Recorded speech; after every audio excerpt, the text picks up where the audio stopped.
sehingga kami boleh beribadah bersama-sama. Sementara kami akan mendengarkan firman Tuhan, Roh Kudus tolong hamba-Mu, tolong kami semua dengan keterbatasan apapun itu Tuhan, tapi kami percaya Roh Kudus akan menerjemahkan di dalam kehidupan kami, kiranya boleh menerangkan, menjelaskan apa yang akan kami dengar pada kesempatan hari ini. Terima kasih Bapa, di dalam nama Tuhan Yesus kami siap mendengarkan firman Tuhan.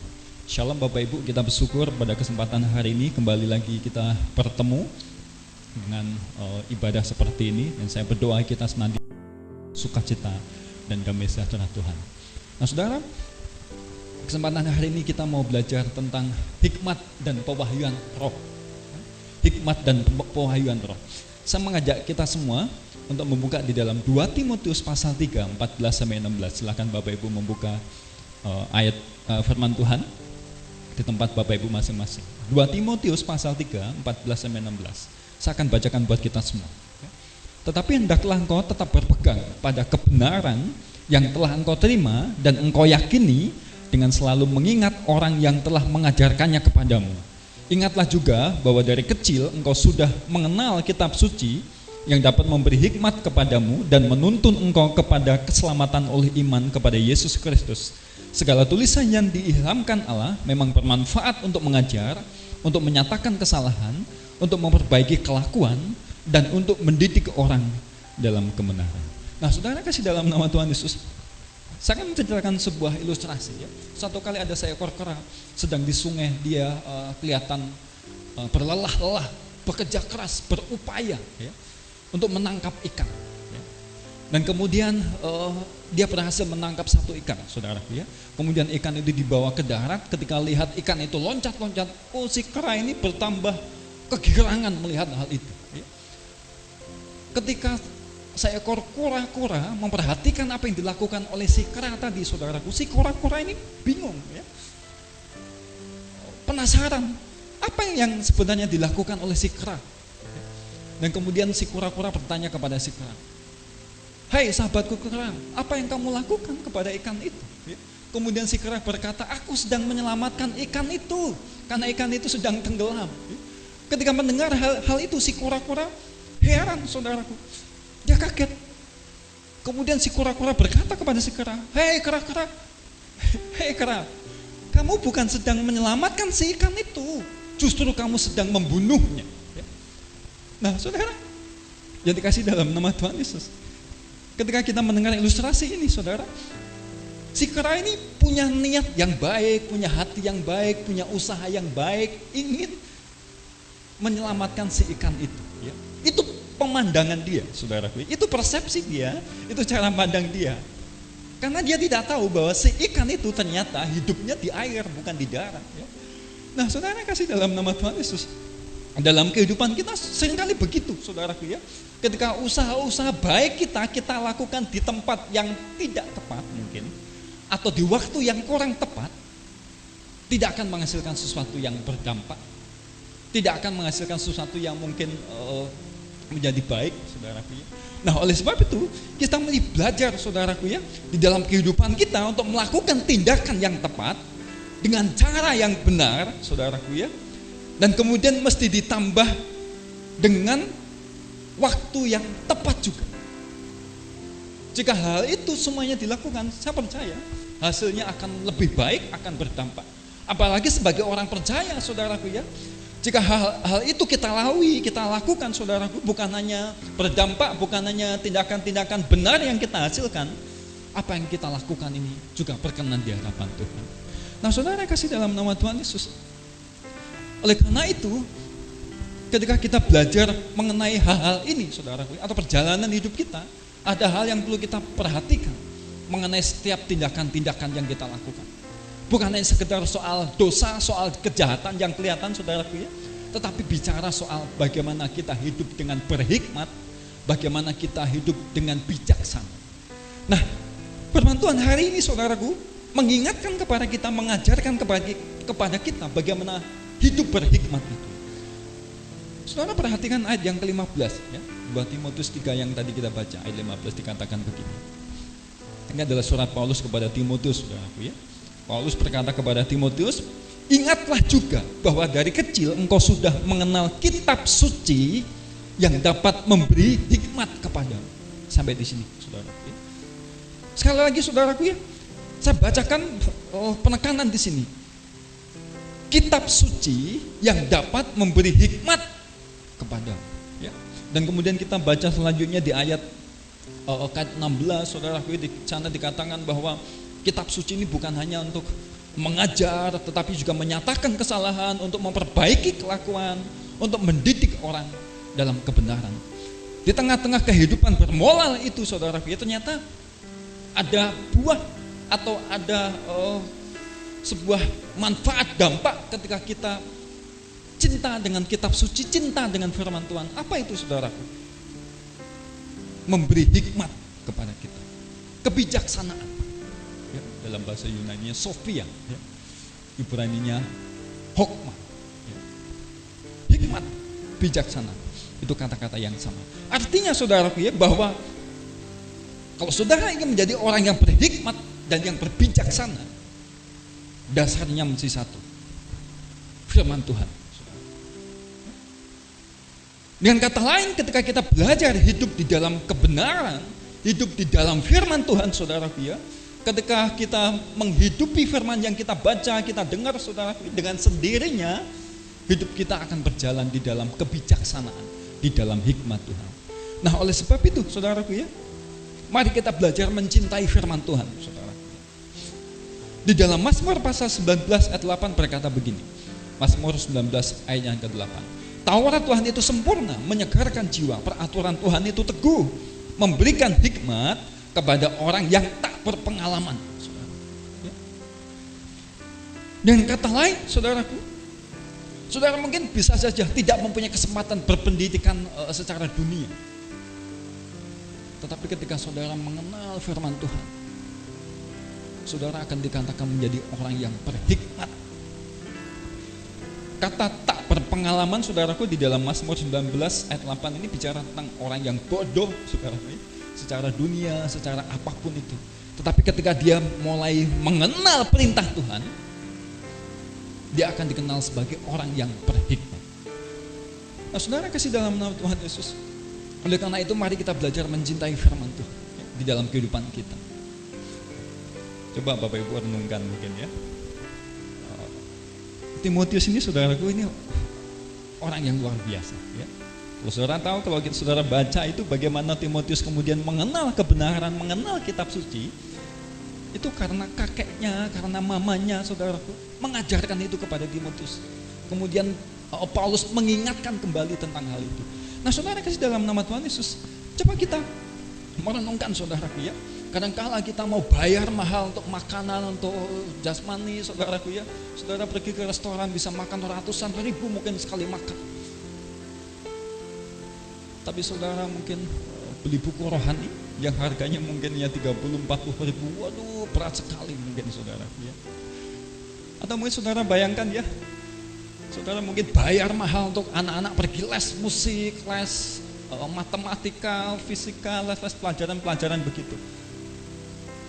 Saya tidak tahu apakah di dunia ini ada les Alkitab, saudara.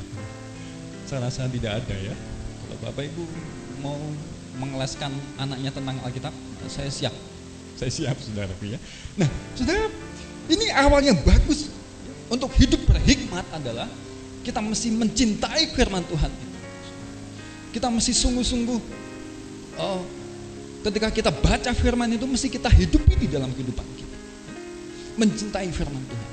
Nah, saudara kasih dalam nama Tuhan, ada satu bagian yang menarik lagi yang saya kira penting untuk kita perhatikan di dalam bagian firman Tuhan ini. Saya mengajak kita semua, saudaraku, untuk melihat ayat yang ke-14, 2 Timotius 3:14 ya. Saya mengajak kita semua untuk memahami apa yang sebenarnya Paulus ingin sampaikan kepada Timotius ya. 2 Timotius pasal 3 ayat yang ke-14. Tetapi hendaklah engkau tetap berpegang pada kebenaran yang telah engkau terima dan engkau yakini, dengan selalu mengingat orang yang telah mengajarkannya kepadamu. Saudara perhatikan ya, kata berpegang ini ya, tetapi hendaklah engkau tetap berpegang. Kalau saudara melihat dalam terjemahan yang lain, mungkin Bapak Ibu yang suka melihat Alkitab di dalam bahasa Inggris, kata berpegang ini dipakai dengan kata continue, berlanjut maksudnya, saudaraku ya, berlanjut. Tapi dalam bahasa aslinya, saudaraku, sebenarnya kata berpegang ini tidak tepat. Ya. Disebut bahasa Yunani itu meno. Ya. Meno itu artinya di dalam. Dengan kata lain, saudaraku, sebenarnya Paulus ini berkata kepada Timotius untuk senantiasa tinggal di dalam firman itu. Ya. Kata meno ini mempunyai arti tinggal di dalam, tinggal diam di suatu tempat, stay. Ya. Kita hari-hari ini mendengar ya, di rumah saja, stay at home, saudaraku, diam. Ya. Kata meno ini berarti begitu, saudaraku ya, tinggal diam. Nah, kalau saudara lihat baca keseluruhan perikop ayat ini, saudaraku, di sana ada masalah-masalah yang terjadi sebenarnya. Kemudian kalau saudara baca di ayat sebelumnya, ada orang-orang di situ yang dengan kesadarannya mereka melakukan kejahatan-kejahatan. Tetapi Paulus menasihati Timotius dalam keadaan apapun, saudara, untuk senantiasa tetap tinggal di dalam firman Tuhan. Jadi secara harafiah, saudaraku, ayat ini berkata begini ya. Tetapi hendaklah engkau, dalam bahasa Yunani ya saudara, kalau saudara baca itu di sini dikatakan hendaklah engkau, tetapi bahasa aslinya engkaunya itu diulangi 2 kali. Ini menunjukkan sebuah penekanan kepada Timotius supaya Paulus benar-benar memperhatikan. Tetapi hendaklah engkau terus meneruslah tinggal di dalam kebenaran yang engkau telah terima dan yakini. Nah, saudara kasih dalam nama Tuhan Yesus, ternyata hal ini dilakukan oleh Timotius, saudara. Dia tetap tinggal di dalam kebenaran, meskipun pada waktu itu terjadi mungkin aniaya, penderitaan di tengah-tengah pelayanan Timotius, saudara. Tetapi kalau saudara lihat bagaimana di kitab Wahyu dikatakan ada jemaat Efesus. Efesus ini adalah sejarah terbentuknya, atau Timotius salah satu founder yang kemudian membangun jemaat di Efesus, saudara. Jemaat yang luar biasa. Walaupun kemudian di generasi berikutnya kita melihat di kitab Wahyu mereka melakukan penyelewengan hati di hadapan Tuhan. Itu lain lagi, saudara, konteksnya. Tetapi kembali lihat Timotius, saudaraku, bahwa ketika dia tinggal di dalam firman Tuhan itu, dia tetap menjadi orang yang setia di dalam Tuhan, utuh di dalam Tuhan, sehingga dia tetap hidup berhikmat, bijaksana berdasarkan kebenaran firman Tuhan ya. Nah, saudara kasih dalam nama Tuhan Yesus, ini yang harus menjadi pergumulan di dalam hidup kita ya, bahwa kita mesti tetap tinggal di dalam Tuhan, apalagi keadaan-keadaan seperti ini, saudaraku. Sampai doa kita senantiasa tetap setia ya. Kita tidak mudah kecewa, mengeluh dengan wabah-wabah ini, saudaraku, tetapi kita tetap percaya kepada Tuhan bahwa Tuhan senantiasa akan memelihara kehidupan kita. Nah, ada bagian yang menarik lagi, saudaraku, tetap di ayat 14 ya. Dikatakan begini, saudaraku ya. Tetapi hendaklah engkau tetap berpegang pada kebenaran yang telah engkau terima dan engkau yakini. Saudara, perhatikan ini, saudaraku.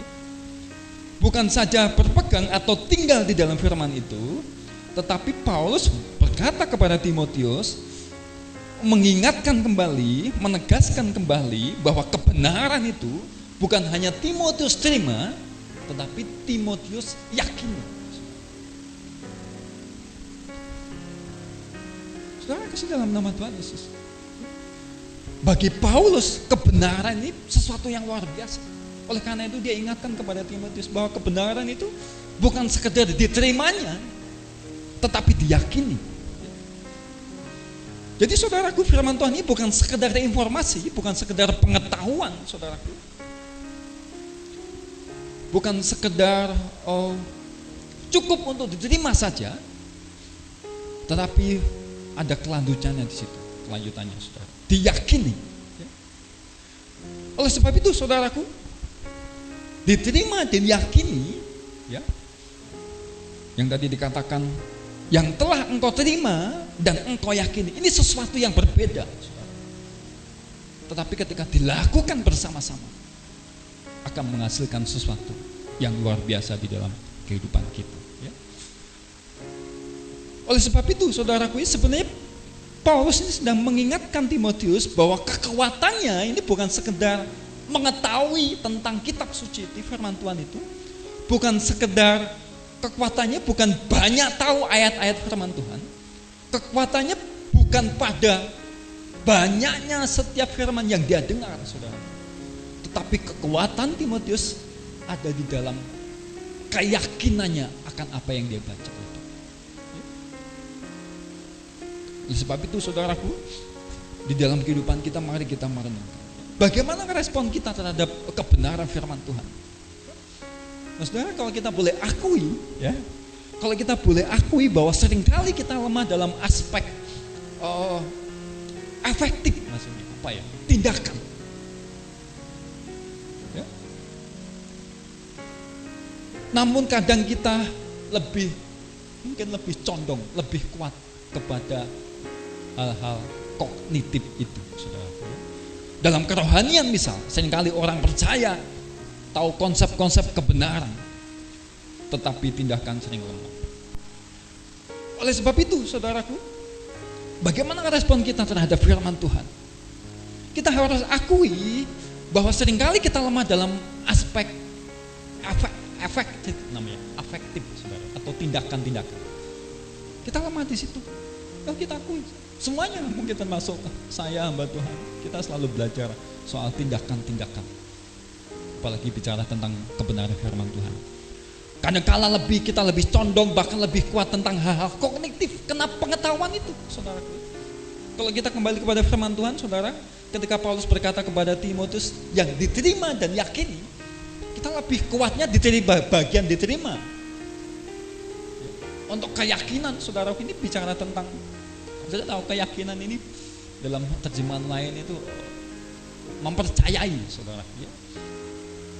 Dalam bahasa Yunani-nya itu pisto ini sebuah suku kata dengan pisteo atau iman itu yang diartikan iman, saudara. Di situ ada kesetiaan, di situ ada ketekunan, bukan hanya sekedar percaya, tetapi ketekunan kesetiaan untuk mengikut di dalam tindakan-tindakan yang ditunjukkan. Ya. Nah, oleh sebab itu, saudaraku, jangan heran ya.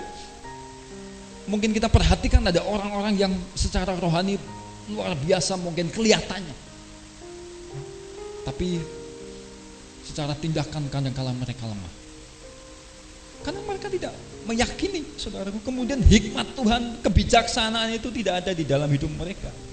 Nah, oleh sebab itu, saudaraku, mari kita senantiasa belajar. Saya percaya hari-hari ini mungkin jadi alat Tuhan untuk menguji setiap kita, sejauh mana kita dalam posisi meyakini, mempercayai firman Tuhan itu, sehingga membuat hidup kita senantiasa bijaksana, hikmat untuk menanggapi segala sesuatu, merespons segala sesuatu yang terjadi akhir-akhir ini, saudara. Hari-hari ini, saudaraku, saya terganggu dengan salah seorang yang saya kenal, ya. Saya tahu, pernah sekali ke gereja ke sini dulu, kesaksian pujian, saudaraku, yang saya ingat sekali saja ke sini, ya. Karena namanya masih ada di kontak WhatsApp saya, saudaraku, jadi segala statusnya itu saya tahu, ya. Kalau saya tidak salah ingat, dulu dia menyanyi satu pujian, ku telah mati dan tinggalkan cara hidupku yang lama. Kalau tidak salah nyanyi lagu itu, saudaraku. Wah, statusnya itu yang lalu-lalu, saudaraku, waduh, firman Tuhan, puji syukur, haleluya, kata-kata yang enak dibaca, enak dilihat, saudaraku, ya. Dan hari-hari ini, saudaraku, wah, status kata-kata yang bertolak belakang dengan sebelum-sebelumnya, ya.